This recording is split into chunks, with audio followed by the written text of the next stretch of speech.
దశావతారాలు. మత్స్యావతారం చేప. నీటిలో ప్రతికూల పరిస్థితుల్లోనూ ఏ విధంగా ఈదుతుందో అదే విధంగా జీవితంలో ప్రతికూల పరిస్థితుల్లో సంసారాన్ని ఈదాలి. రెండో అవతారం కూర్మావతారం. తాబేలు. అవసరం లేనప్పుడు ఏ విధంగా ఇంద్రియాలను వెనక్కి తీసుకుంటుందో అదే విధంగా మనం పనులు లేనప్పుడు ఇంద్రియాలను కట్టివేసి ధ్యానం చేయాలి. వరాహ అవతారం. వరాహం అంటే పంది.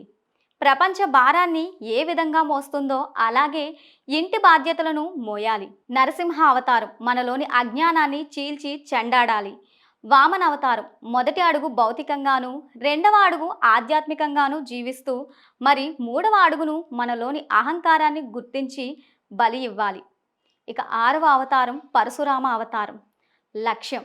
లక్ష్యం కోసం పట్టుదలతో ముందుకెళ్ళాలి. రామ అవతారం ధర్మయుతంగా జీవించాలి. కృష్ణ అవతారం ఎన్ని కష్టాలు ఎదురైనా ఆనందంగా ఉండాలి. బుద్ధ అవతారం జ్ఞానాన్ని పంచాలి.